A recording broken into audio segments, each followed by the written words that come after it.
Shalom adik-adik, selamat hari Minggu. Hari ini kembali bertemu dengan Mbak Rensi pada ibadah sekolah Minggu GKJ Depok. Masih semangat ya untuk tetap ada di rumah? Nah, selama Tuhan mengizinkan, kita akan tetap beribadah dari rumah.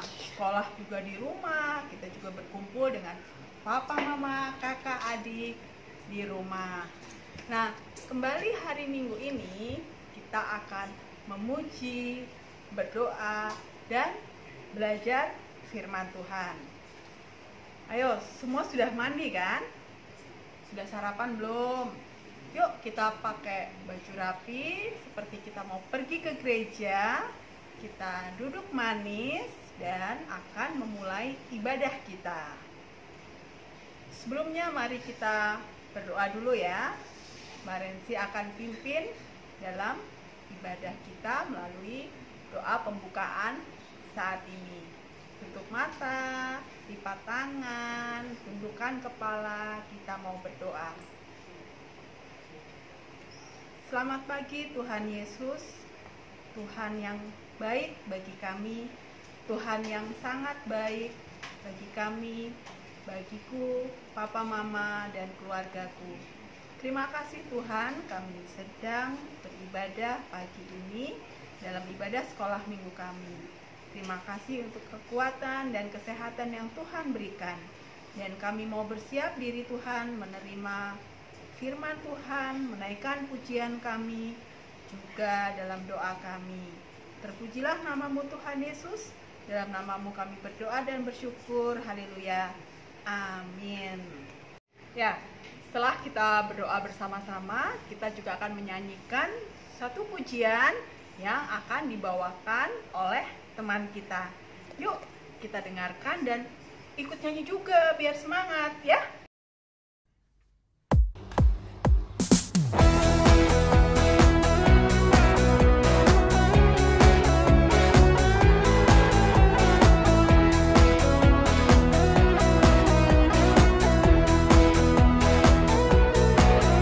Dia disalib, dia mati, dikubur, tapi bangkit di hari ketiga. Dia disalib, dia mati, dikubur, tapi bangkit di hari ketiga. Yesus bangkit, bangkit tenang, menang atas maut, maut dikalahkan. Yesus bangkit, bangkit tenang, menang atas maut, maut dikalahkan. Sebab Yesus berkuasa, maut tak berdaya. Sebab Yesus berkuasa, maut tak berdaya. Dia bangkit dan menang.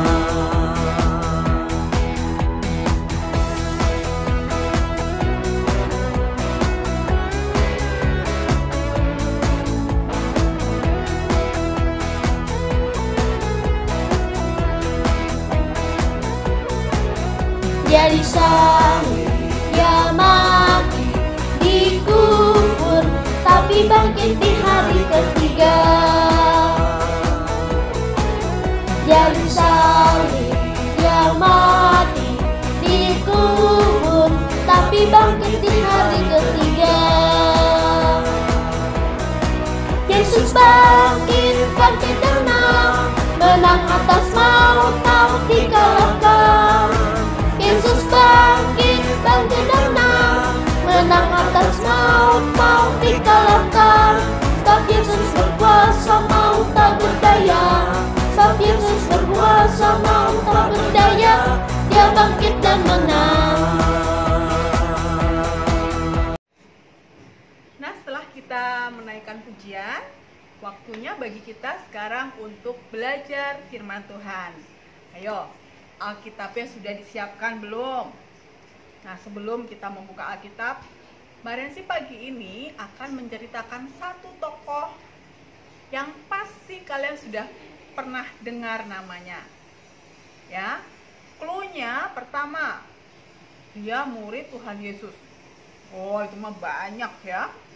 Yang kedua, nama murid ini diakhiri dengan huruf S. Apa? Huruf S. Masih banyak dong. Ada Andreas, ada Matias, ada Yohanes. Siapa ya? Masih bingung ya? Ayo tebak aja. Sekarang clue ketiga. Namanya ada 6 huruf. 6 huruf, belakangnya S. Depannya P. Ayo. Iya. Siapa yang menebak Petrus? 100. 2 jempol buat kalian. Nah, sebelum membaca firman Tuhan, yuk kita lihat dulu, kita ingat-ingat apa yang sudah kita ketahui tentang Petrus. Pertama, nanti ada gambar juga ya. Nanti kita akan melihat gambar bagaimana Petrus dalam perjalanannya mengikut Tuhan sebelum Tuhan naik ke surga. Siapa yang ingat? Dia adalah seorang nelayan. Kalau nelayan cari apa ya kerjanya? Nyari ikan, betul. Tapi suatu hari ketika dia sedang melaut mencari ikan, ikannya nggak ada yang ditangkap satupun. Padahal dia seorang yang jago loh adik-adik, pengalamannya lama sebagai nelayan.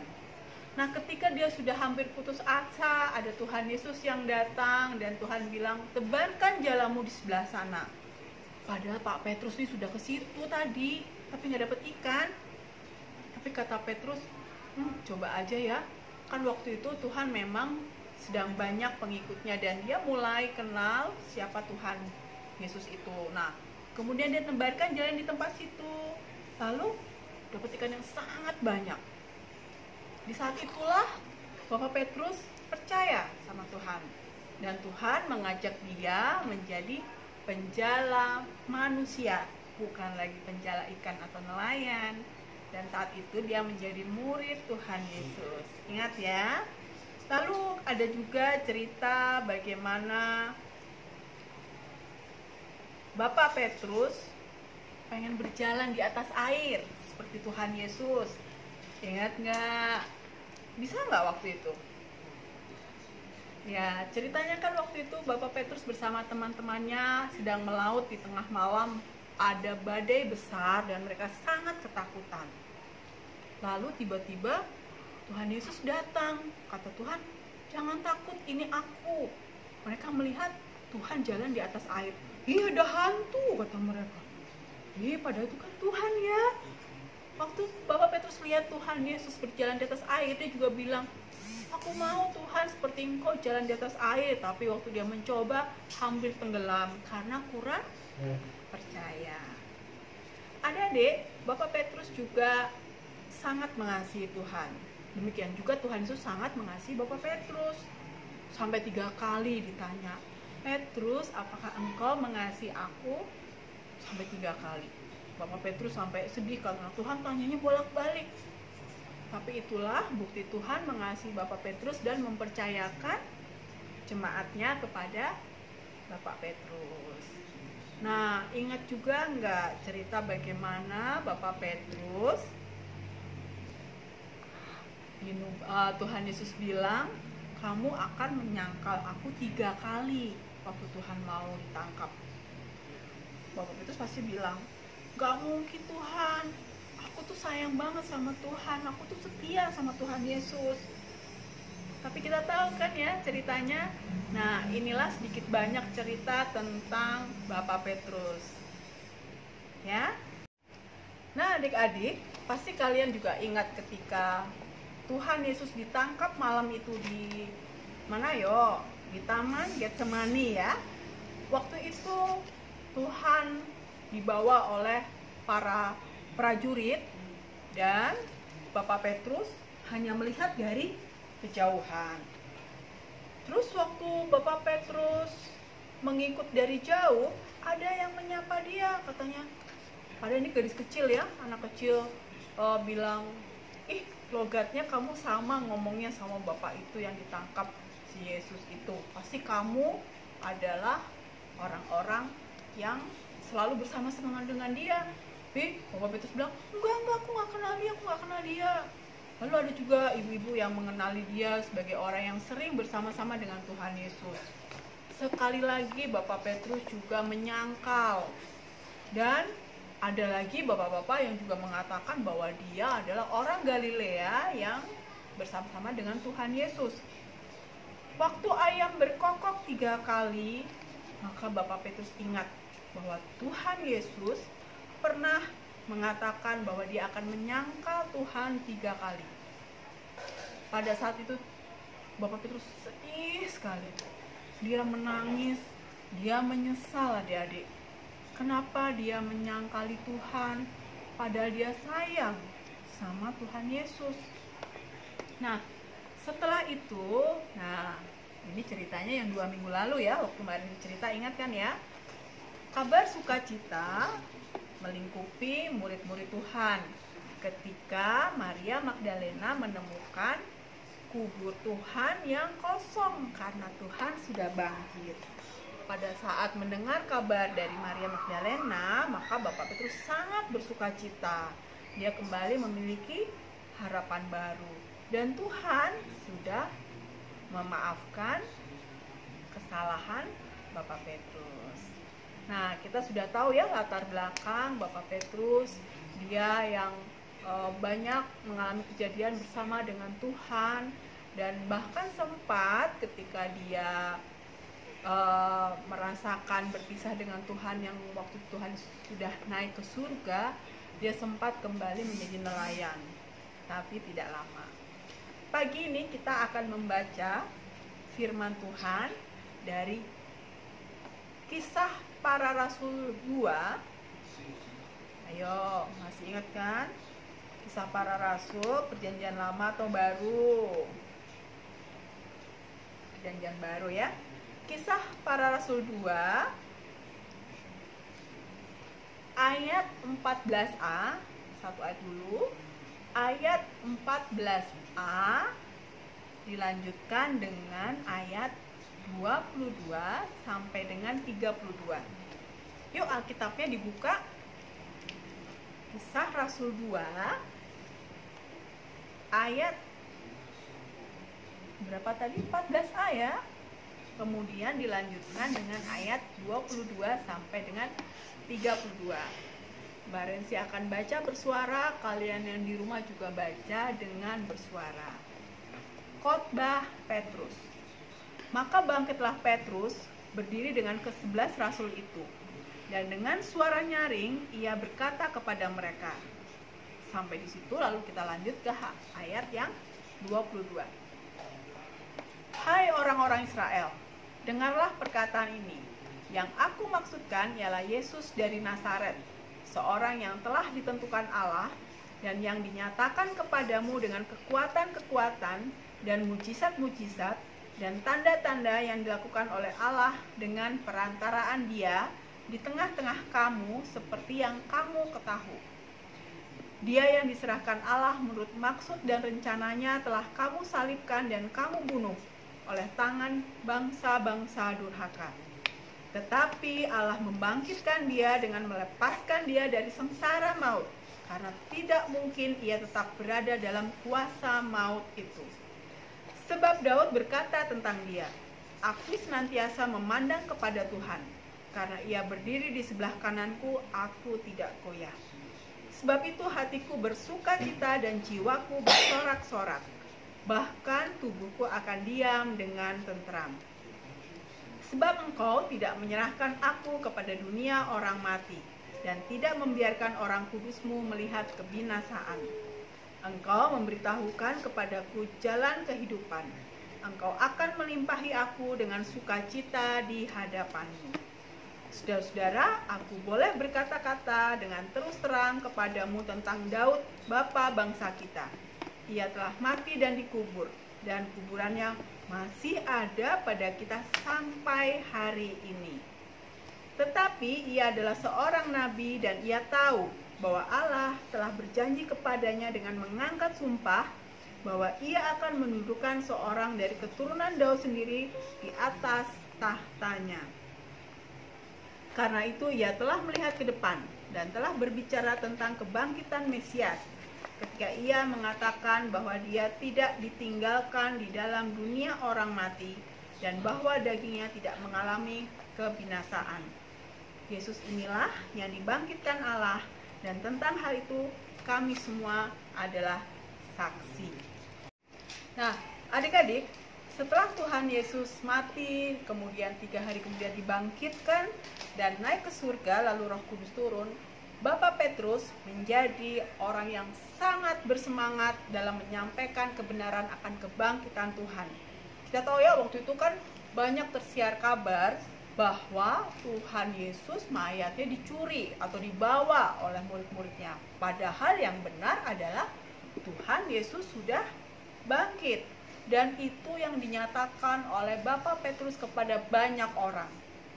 Tadi bacaan kita judulnya apa? Yo, perikopnya. Masih ingat kan? Khotbah Petrus. Nah, Bapak Petrus sangat bersemangat dalam pelayanannya. Kalau kita mau baca kelanjutan dari Kisah Rasul, akan sangat banyak yang kita dapatkan bagaimana Bapak Petrus membuat mujizat dalam perjalanan pelayanannya setelah Tuhan Yesus naik ke surga. Nah, adik-adik, masih dalam rangka Paskah yang baru saja kita rayakan. Kita juga diminta seperti Bapak Petrus untuk terus semangat menyampaikan kabar kebangkitan Tuhan. Dan itu adalah kabar sukacita yang harus kita ceritakan kepada banyak orang. Kita bisa cerita kepada kakak kita, kepada adik kita, kepada papa, mama, kakek kita, om, tante, mungkin juga mbak di rumah. Bahkan juga mungkin kepada teman-teman ketika nanti kita sudah bisa bermain dengan mereka ya. Nah, adik-adik, bukan hanya dengan bercerita atau menyampaikan kabar sukacita tentang kebangkitan dan kuasa Tuhan, tapi juga dalam kondisi yang seperti sekarang ini, semuanya serba di rumah, apa-apa di rumah. Mungkin karena sedang wabah virus corona, kita tidak bisa berlibur kemana-mana, nggak bisa ke mall yang biasanya pulang dari gereja, atau kita nggak bisa sekolah, jadi nggak bisa ketemu dengan teman-teman dan guru kita. Tapi kita mau bersemangat seperti Bapak Petrus. Karena kebangkitan Tuhan sudah nyata dan kita rasakan, kita mau tetap semangat dalam situasi seperti ini, ya. Tetap semangat mengerjakan tugas-tugas sekolah di rumah. Kita tetap taat ketika papa mama kita bilang tidak boleh keluar dulu, jadi tetap di rumah, ya. Dan kita juga mau tetap bersyukur atas semua hal yang kita rasakan, meskipun harus diam dulu di rumah. Dan kita harus tetap berdoa supaya wabah ini segera berakhir dan kita semua tetap sehat. Nah, adik-adik, itu yang bisa kita lakukan dalam kita menyaksikan kebangkitan Tuhan, menyatakan kebangkitan Tuhan. Kita bercerita dan kita bertindak. Nah, adik-adik, demikianlah firman Tuhan pada pagi hari ini. Jangan lupa tetap semangat ya, walaupun tetap di rumah. Nah, oh ya, kita juga tetap kumpulkan persembahan ya, meskipun kita beribadah di rumah. Kita bilang ke papa mama kita, "Ma, Pak, kita tetap beri persembahan ya, nanti bisa diberikan ke gereja." Nah, sekarang kita berdoa ya. Setelah kita memuji Tuhan, memberi persembahan, terlebih kita sudah membaca firman, kita mau berdoa. Lipat tangan, tutup mata, tundukkan kepala. Mbak Rensi akan pimpin di dalam doa. Tuhan Yesus, kami bersyukur Bapa, Engkau sudah bangkit dan mengalahkan maut, sehingga kami tetap memiliki semangat di dalam mengikut Engkau, karena Engkau adalah Tuhan yang hidup bagi kami. Terima kasih juga untuk cerita Tuhan pada pagi hari ini tentang Bapak Petrus yang begitu bersemangat melayani Tuhan dalam menjalani masa pelayanannya di dunia. Tuhan, tolong kami juga seperti Bapak Petrus yang dengan setia menyampaikan kabar keselamatan bagi banyak orang. kami menyampaikan kepada saudara-saudara kami, orang tua kami, bahwa Tuhan Yesus sudah bangkit, dan itu menjadikan kami bersemangat dalam kehidupan kami sehari-hari. Engkau yang menolong kami dalam menjalankan aktivitas kami di rumah bersama papa, mama, dan kakak adik. Engkau menolong kami dalam menjalankan tugas kami dalam belajar, dalam kami berperan sebagai anak, juga kami ketika bermain. Tuhan Yesus, kami juga mengumpulkan persembahan. Tuhan berkati untuk juga memberkati gereja kami, memberkati pelayanan Tuhan. Kami juga mau berdoa Tuhan untuk bangsa dan negara kami, Tuhan sertai. Untuk Bapak Presiden dan wakilnya beserta para menteri dan Kapolri beserta seluruh pejabat pemerintah dalam melakukan upaya untuk menghentikan virus yang sedang melanda negara kami. Berkati juga para dokter dan para perawat yang bekerja untuk menyembuhkan setiap orang yang terkena sakit ini. Tuhan juga yang menolong kami untuk terus setia berdoa dan bertekun di dalam Engkau, memohon Tuhan mengasihi bangsa kami, mengasihi kota kami. Terima kasih Tuhan Yesus, untuk hari Minggu ini kami sudah berbakti dan bersekutu di dalam nama Tuhan. Dalam nama-Mu Tuhan Yesus kami berdoa, haleluya, amin. Nah adik-adik, untuk aktivitas kalian di rumah, kalian diminta untuk membuat satu bentuk pernyataan tentang pertolongan Tuhan selama masa COVID ini. Ini kan sudah berjalan sebulan ya. Nah, kalian bisa membuat satu tulisan atau poster seperti yang Kidung bawa, seperti ini. Coba Kidung ditunjukkan ke teman-temannya. Nah, ini hanya contoh ya. Kalian bisa menuliskan minimal 3. Minimal berapa? 3 tentang penyertaan Tuhan selama sebulan terakhir ini pada masa-masa COVID. Boleh dibuat poster seperti ini, boleh dibuat tulisan seperti biasa, atau membuat yang lebih indah, lebih heboh. Kalian bisa nanti tempelkan pada kamar atau dinding rumah kalian. Jadi ketika badai COVID berlalu, ini akan menjadi satu kenangan yang indah bahwa penyertaan Tuhan selalu ada buat kita, bahkan ketika sedang ada virus ya. Kalau ini yang Kidung bawa contoh saja ya. Ini kan ada meski COVID, contohnya ya, aku tetap sehat, aku cukup makan, apalagi Kidung? Bisa belajar di rumah. Bisa belajar di rumah, puji Tuhan. Nah kalian bisa tambahkan, mungkin bisa 5, bisa 7, bisa 10 ya. Buat yang bagus, buat yang indah, supaya kalian bisa tetap mengingat dan mengenang bahwa ketika masa COVID, Tuhan tetap memelihara kita dengan beragam banyak hal. Demikian adik-adik, nanti kalau sudah difoto ya, dikumpulkan di WA group seperti yang setiap minggu kita lakukan. Nanti Mbak Rensi dan Kidung tunggu foto kalian seperti apa, mana hasilnya ya. Minta tolong mama atau papa untuk upload. Nanti kita bisa sama-sama lihat punya teman-teman yang lain dan memberikan semangat bagi kita semua. Nah, demikianlah ibadah kita hari ini. Terima kasih sudah menyaksikan online ibadah pada hari ini. Selamat hari Minggu. Tuhan Yesus memberkati.